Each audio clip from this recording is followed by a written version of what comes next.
स्वागत। आज हम प्राचीन कथा कहानियों के एक सागर में गोता लगाने वाले हैं। खास तौर पर बाल विनिष्टक और वासवदत्ता का क्रोध से जुड़े कुछ हिस्सों पर आज बात करेंगे। ये कहानियां राजा वत्सराज और रानी वासवदत्ता के विवाह के बाद की जिंदगी दिखाती हैं, पर इनमें एक छोटी सी लेकिन बहुत पैनी कहानी छुपी है जो इंसानी बर्ताव, समझदारी, कूटनीति, इन सब के बारे में बहुत कुछ बताती है। ये सिर्फ किस्से नहीं है, इनमें गहरे सबक हैं। हमारा मकसद है इन अंशों से वो ज़रूरी ज्ञान और सोच निकालने का। तो चलिए इन कहानियों की परतों को खोलते हैं।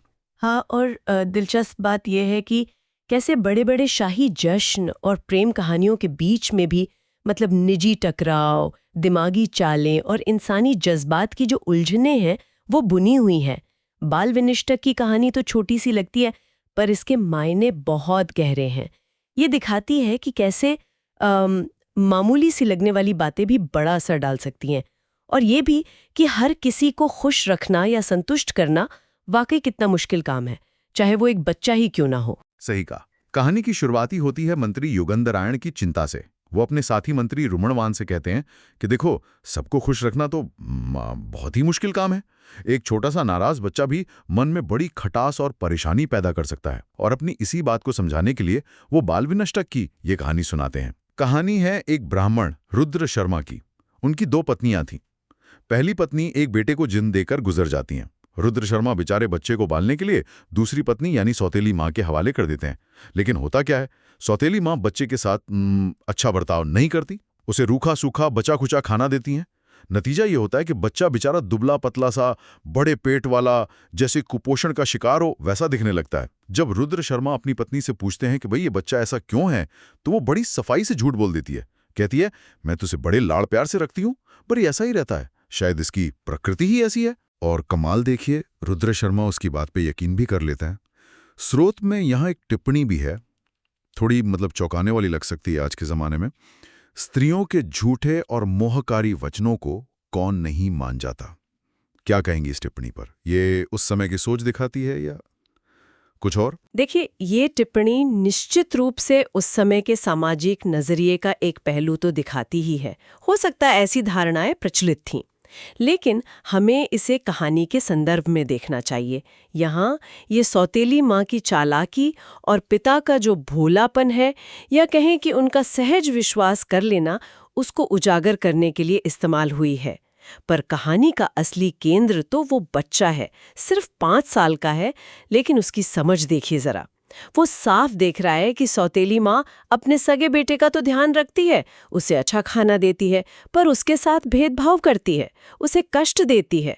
और ये सब देखकर उसके नन्हे से मन में बदले की भावना जाग उठती है। और उसका बदला लेने का तरीका, अरे वाह, कितना मनोवैज्ञानिक और चतुर है। वो इंतजार करता है कि पिता अकेले हों और फिर उनके पास जाकर शायद तुतलाती हुई मासूम आवाज में कहता होगा, पिताजी, मेरे 2 पिता हैं। बस इतना सा वाक्य, लेकिन इसने रुद्र शर्मा के मन में शक का ऐसा बीज बो दिया कि उन्हें अपनी पत्नी के चरित्र पर संदेह हो गया। उन्हें लगा कि बेटा किसी और पुरुष की तरफ इशारा कर रहा है। नतीजा, उन्होंने पत्नी से बोलना चलना बंद कर दिया, यहां तक कि लिखा है उसे छूना भी बंद कर दिया। ये तो कमाल की चाल थी 5 साल के बच्चे की। बिल्कुल, ये दिखाता है कि बच्चे ने स्थिति को कितनी गहराई से समझा था। देखिए, उसने सीधे सीधे शिकायत नहीं की, बल्कि एक ऐसी बात कही जिसने पिता के मन की सबसे कमजोर नस को दबा दिया, उनका स्वाभिमान और पत्नी पर विश्वास। ये सिर्फ चालाकी नहीं, ये एक तरह से मनोवैज्ञानिक युद्ध नीति है, जहां शब्दों के सीधे अर्थ से ज्यादा उसके छिपे हुए मतलब ने असर किया। अब पत्नी परेशान कि पति अचानक क्यों रूठ गए।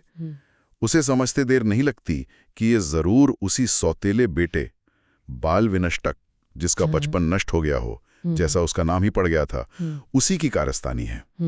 तो अब वो पैतरा बदलती है, बच्चे को पुचकारना शुरू करती है, बड़े प्यार से नहलाती है, अच्छा अच्छा खाना खिलाती है, गोद में बिठाकर पूछती है, बेटा तुमने पिताजी से क्या कह दिया, वो क्यों नाराज हैं? लेकिन बच्चा भी अपनी जिद पर अड़ा रहता है। साफ कहता है, आपने मेरे साथ बुरा किया, अपने बेटे को ज्यादा प्यार दिया, मुझे दुख दिया, मैं तो इससे भी ज्यादा करूंगा। यहाँ देखिए शक्ति का संतुलन कैसे पलट गया है। जो बच्चा अब तक उपेक्षित था, असहाय था, अब अचानक वो एक ऐसी स्थिति में आ गया है जहां वो अपनी सौतेली माँ को एक तरह से नियंत्रित कर सकता है। उसकी एक छोटी सी बात ने पूरे घर का माहौल बदल दिया है। ये दिखाता है कि उपेक्षा का भाव जब पलटवार करता है तो कितना शक्तिशाली हो सकता है। बिल्कुल, जब बच्चा टस से मस नहीं होता तो ब्राह्मणी हार मान लेती है। वो कसम खाती है कि अब वो कभी भेदभाव नहीं करेगी, दोनों बच्चों को एक समान प्यार देगी। और फिर वो बच्चे से मिन्नत करती है कि किसी तरह अपने पिता का गुस्सा शांत करवा दे। बच्चा होशियार तो था ही, वो एक और योजना बनाता है। कहता है, ठीक है, जब पिताजी घर आएं तो आप अपनी दासी से कहना कि वो उन्हें एक दर्पण मतलब एक शीशा दिखाए, बाकी मैं देख लूंगा। ये योजना थोड़ी अजीब नहीं लगती? शीशा दिखाने से क्या होगा भला? हाँ, पहली बार सुनने में अजीब लग सकती है, लेकिन ये भी उसकी समझदारी का ही हिस्सा है। उसने समस्या पैदा की थी शब्दों के गलत अर्थ से, है ना? अब वो उसे सुलझाएगा भी उसी तरह, पर इस बार एक दृश्य की मदद से। ये महज एक शीशा नहीं, ये उसके प्लान का अगला हिस्सा है जो गलतफहमी को दूर करने के लिए बनाया गया है। और होता भी यही है। जैसे ही रुद्र शर्मा घर आते हैं, दासी योजना के मुताबिक उनके सामने एक शीशा रख देती है। उसी पल बालक दौड़कर आता है और शीशे में दिख रहे पिता के अक्स उनके प्रतिबिंब की तरफ उंगली दिखाकर कहता है, पिताजी, पिताजी, यही मेरा दूसरा पिता है। बस ये सुनते ही रुद्र शर्मा की सारी गलतफहमी हवा हो जाती है। उन्हें समझ आता है कि बच्चा तो शीशे में दिख रहे अपने ही पिता के प्रतिबिंब को दूसरा पिता कह रहा था। वो खुश हो जाते हैं और अपनी पत्नी से, जिस पर उन्होंने बेकार ही शक किया था, फिर से पहले की तरह बात करने लगते हैं। कितनी चतुराई से देखिए ना कैसे स्थिति को संभाला गया। बच्चे ने अपनी बात भी रख ली, सौतेली माँ से अपना हक भी मनवा लिया और पिता की गलतफहमी भी दूर कर दी, वो भी बिना किसी बड़े टकराव के। तो इस पूरी कहानी से योगेंद्रायण क्या सीख दे रहे थे रोमणवान को? वही जो उन्होंने शुरू में कहा था, एक असंतुष्ट व्यक्ति, चाहे वो एक बच्चा ही क्यों ना हो, बड़ी समस्या खड़ी कर सकता है। इसलिए खासकर बड़े मौकों पर, जैसे कि राजा वत्सराज का विवाह उत्सव चल रहा था उस समय, यह बहुत जरूरी है कि सबका ध्यान रखा जाए, किसी को भी नजरअंदाज ना किया जाए। ये कहानी सिर्फ एक घरेलू किस्सा नहीं है, यह असल भी नेतृत्व और कूटनीति का एक बड़ा सबक है। सही कहा, अनदेखा किया गया असंतोष, चाहे कितना ही छोटा क्यों न लगे, वो पूरी व्यवस्था को हिला सकता है। और लगता है योगेंद्रायण और रोमणवान ने इस सबक को गंभीरता से लिया भी। बाल विनष्टक की कहानी के बाद उन्होंने विवाह उत्सव में आए हर मेहमान का इतनी बारीकी और ध्यान से स्वागत सत्कार किया कि स्रोत कहता है हर किसी को लगा कि यह सारा इंतजाम खास उसी के लिए किया गया है। कोई भी असंतुष्ट होकर नहीं गया। राजा वत्सराज भी इस कुशल प्रबंधन से बेहद खुश हुए और उन्होंने योगेंद्रायण, रोमणवान और उनके वो मजाकिया साथी थे ना बसंतक, उनको दिल खोलकर इनाम दिए। कीमती कपड़े, गहने, इत्र, पान और यहाँ तक कि गांव की जागीरें भी। चलिए, विवाह हो गया, मेहमान चले गए। अब राजा वत्सराज और नई रानी वासवदत्ता के निजी जीवन का समय था। उनका प्रेम गहरा होता गया। स्रोत में उनकी तुलना की गई है रात भर बिछड़े और सुबह मिले चकवा चकवी पक्षी के जोड़े से। हाँ, जो उनके बीच के तीव्र प्रेम और अनुराग को दिखाता है। और वासवदत्ता के भाई और दूसरे संबंधी जैसे गोपालक, जो विवाह में मदद करने आए थे, वे भी अपने घर उज्जैनी लौट गए। सब कुछ एकदम सही, सुखद लग रहा था। हाँ, शुरुआत में तो यही तस्वीर दिखती है, एक आदर्श शाही जोड़ा, गहरा प्रेम। लेकिन जैसा अक्सर इंसानी रिश्तों में होता है, खासकर सत्ता के गलियारों में, जल्द ही इस तस्वीर में कुछ दरारें पड़ने लगती हैं। स्रोत यहाँ राजा वत्सराज की चंचल वृत्ति का जिक्र करता है। पता चलता है कि राजा का अपने ही महल की एक दासी, विरचिता नाम की, उसके साथ गुप्त प्रेम संबंध चल रहा था। और यहीं से कहानी में मोड़ आता है। थोड़ी उलझनें शुरू होती हैं। हुआ ये कि एक दिन राजा ने बातों बातों में, या शायद अनजाने में ही, विरचिता का नाम ले लिया। बस रानी वासवदत्ता के कानों में ये नाम पढ़ना था कि वो आग बबूला हो गई। उनका गुस्सा इतना प्रचंड था कि राजा को उन्हें मनाने के लिए उनके पैरों पर गिरना पड़ा। जरा सोचिए, एक सम्राट अपनी रानी के पैरों में। स्रोत में तो इसे भी बड़े काव्यात्मक ढंग से लिखा है कि राजा को रानी के आंसुओं से भीगना ऐसा लग रहा था मानो उनके सौभाग्य साम्राज्य का अभिषेक हो रहा हो। पैरों में गिरना, ये कितना बड़ा कदम रहा होगा उस जमाने के राजा के लिए। ये बहुत बड़ा कदम था। ये सिर्फ एक पति का अपनी पत्नी को मनाना नहीं था, एक राजा का, जो एक तरह से ईश्वर का प्रतिनिधि माना जाता था, अपनी रानी के पैरों में गिरना। ये दिखाता है कि उस पल में व्यक्तिगत रिश्ता, प्रेम और रानी का सम्मान उनके लिए अपनी शाही आन बान शान से भी बढ़कर हो गया था। ये घटना उनके बीच के शक्ति संतुलन को भी दिखाती है। वासवदत्ता सिर्फ एक पत्नी नहीं, एक शक्तिशाली रानी भी थी, जिनका मान रखना राजा के लिए जरूरी था। ये उनके रिश्ते की जटिलता और गहराई दोनों को उजागर करता है। लेकिन ये मामला यहीं शांत नहीं हुआ। लगता है राजा के चंचल वृत्ति जारी रही।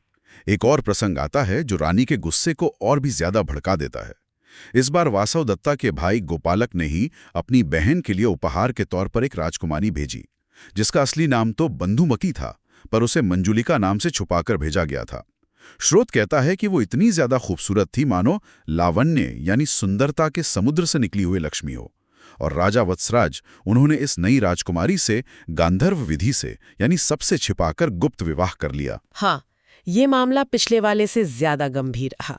देखिए, विरचिता एक दासी थी, लेकिन बंधुमती एक राजकुमारी। और इस बार ये सिर्फ एक गुप्त प्रेम संबंध नहीं, बल्कि एक गुप्त विवाह था। ये तो सीधे सीधे वासवदत्ता के रानी पद को चुनौती देने जैसा था। और इस बार वासवदत्ता ने इस गुप्त विवाह को अपनी आंखों से देख लिया। पर दिलचस्प बात यह है कि उनका गुस्सा सीधे राजा पर नहीं उतरा।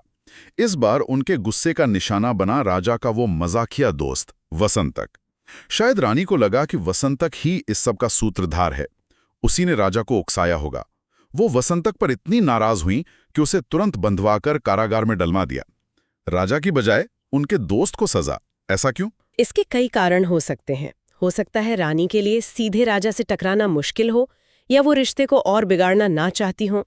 वसंतक राजा का करीबी होने के नाते एक आसान निशाना था। शायद रानी ये संदेश देना चाहती थी कि राजा के ऐसे कामों में मदद करने वालों को बख्शा नहीं जाएगा। ये भी एक तरह की अप्रत्यक्ष कूटनीति थी, राजा के करीबी को सजा देकर राजा तक अपनी नाराजगी पहुंचाना। अब राजा फंस गए।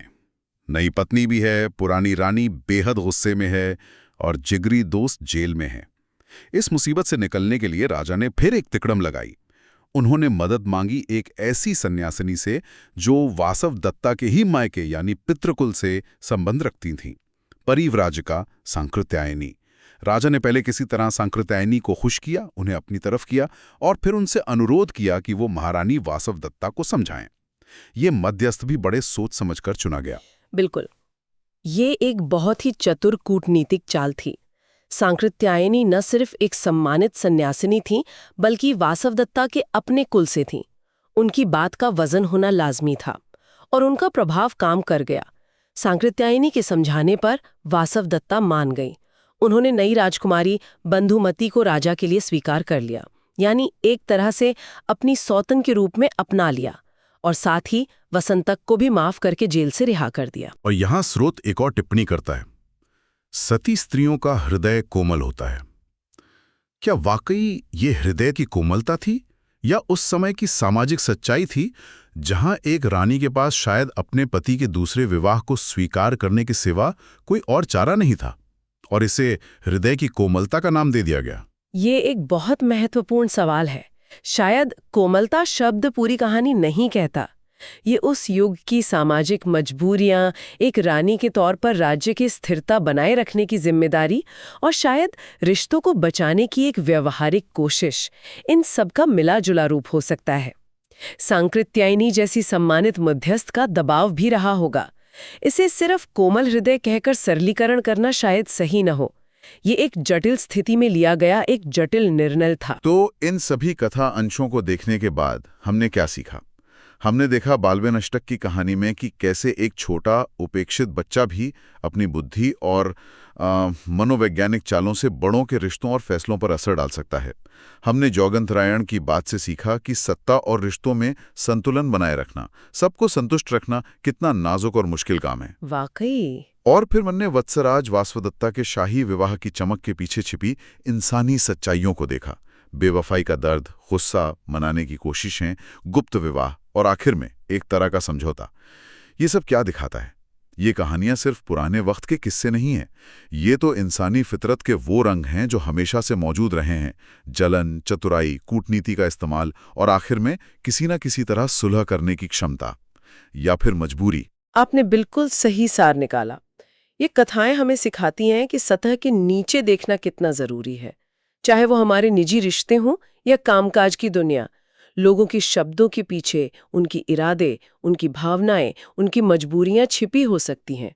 और जैसा कि आपने कहा, ये इंसानी स्वभाव के वो पहलू हैं जो बदलते नहीं और अंत में एक विचार सबके सोचने के लिए छोड़ जाते हैं। हमने देखा कि पहले विरचिता के मामले में राजा ने रानी को मनाया, फिर बंधुमती के मामले में रानी ने मध्यस्थता के बाद स्थिति को स्वीकार कर लिया। ये जो बार बार टकराव और फिर सुलह का पैटर्न बन रहा है, ये राजा रानी के रिश्ते और शायद उनके राज्य की स्थिरता पर लंबे समय में कैसा असर डालेगा? क्या ये समझौते रिश्ते को अंदर से खोखला करेंगे या फिर उन्हें और ज्यादा यथार्थवादी और मजबूत बनाएंगे? ये एक सवाल है जिसका जवाब स्रोत हमें नहीं देता, पर सोचने पर मजबूर जरूर करता है।